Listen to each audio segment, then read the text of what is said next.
This is the May forecast for the Earth sign Capricorn. Only take what resonates and leave what doesn't. You may take nothing at all. If you are seeing this on or before May 31, there might be a message for you. To book your personal readings with me, please message us on our social media platforms, Instagram at Ems Guide, TikTok at Ems Guide, our FB page, M's Guide Tarot Reading, or you can message us here on YouTube. So, the theme for the month of May for the Earth sign Taurus is disruption. So, there might be very intense moments for you, Capricorn, this May. And yung mga intense moments na yan, hindi mo dapat isipin na it will bring you down. All the more that it should empower you to make the right decision. And it is a reminder na kahit na anong disruption ang mangyari, you should focus on your goals. Huwag kang parang magkakaroon ng detour or hindi ka dapat malihis dun sa dapat mong gawin. So, that is the theme for you this May. So, the first card that came out is the Queen of Wands in the reverse. And this May, mukhang may lalabas na feminine energy na sobrang nagsiselos sa'yo. And yung selos na ito, nagsistem out or ito ay dahil naiinggit siya sa kung anong meron ka. Naiinggit siya because she feels like you have your life put together or parang feeling niya napakaganda ng buhay mo. And it feels like gusto niyang masira yung pamilya mo. Yun yung sinasabi ng cards. She is very jealous of what you have, the happy family that you have, the abundance that you have, and it makes her feel isolated. And kilala mo itong taong to.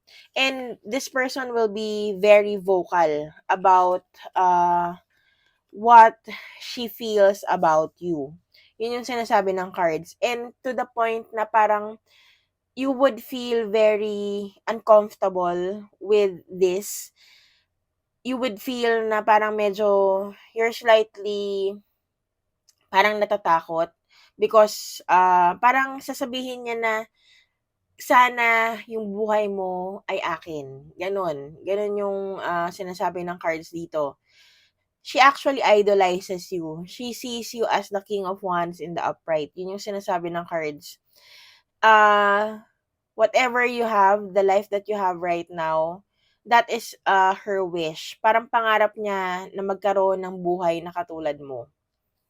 The next card that came out is the Ten of Pentacles in the upright. So, in connection with this Queen of Wands, you would feel na parang everything is okay, but the thing is, pag pumasok na tong Queen of Wands dito sa scenario or dito sa buhay nyo, you would feel that your family is being attacked.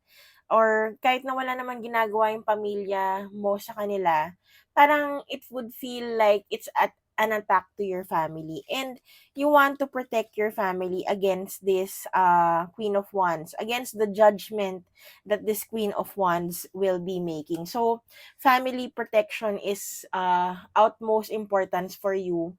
Kasi, family is important. Family is the base for you. Mahal mo yung pamilya mo at gusto mong protektahan at gawin ng lahat para sa kanila. So, the next card that came out is the Queen of Swords in the upright. So, dahil dito sa smear campaign na ginagawa against you, gusto mong malinis yung kumbaga, yung mali na impormasyon na kinakalat nitong Queen of Wands against you. So, with the full card in the upright, yun yung sinasabi ng cards. You want to clean your name, you want to clean the smear campaign that this Queen of Wands is bringing up, and you want to do it fast. Kasi nga, you are protecting the integrity of your family, especially the children. Kung meron kang anak, ay gusto mong protektahan, ayaw mong marinig yung mga masasamang sinasabi nitong Queen of Wands against you. And with the Knight of Wands in the reverse, you will do everything in your power to protect your family. Kahit na it means na laban ka ng harapan. So, ang nakikita ko dito is parang hindi mo iwawagayway yung white flag, but it would feel as if you will do everything in your power na tipong you will talk to your friends about this and tell them what is happening, na parang you will tell them your side of the story.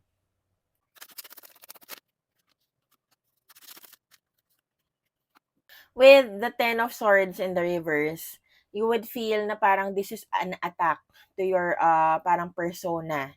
Yun yung sinasabi ng cards. Pero, don't fret kasi malalagpasan mo naman itong ordeal na ito pagdating dito sa Queen of Wands.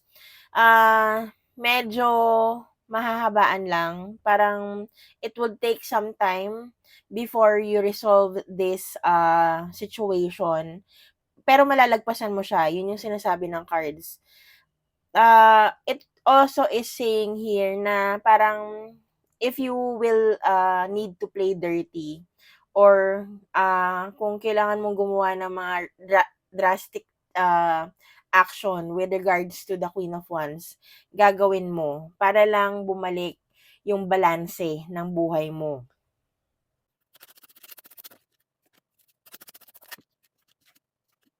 So, the next card that came out is the Death card in the reverse. So, itong situation na ito with the Queen of Wands, it would feel like it's an unending battle for you. Kasi, wala ka namang ginagawa eh. Nananahimik ka sa corner mo. Tapos, bigla ka na lang parang ia-attack or ia-attack yung persona mo.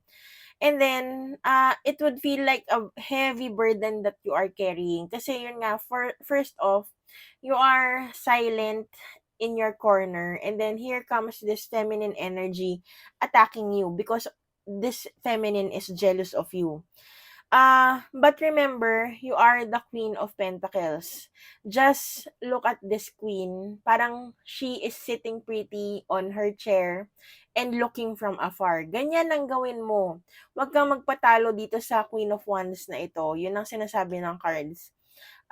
If you're feeling stuck with the situation, remember that you have nothing to fear. Kasi, yun nga, if you are on the right at wala ka namang ginagawang masama, justice will always prevail and it will be on your side.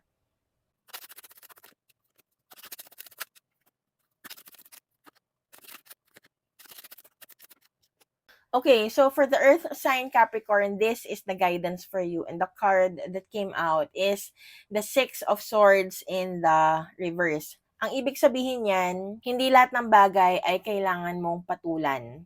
Kagaya nitong Queen of Wands na nagsismear campaign against you.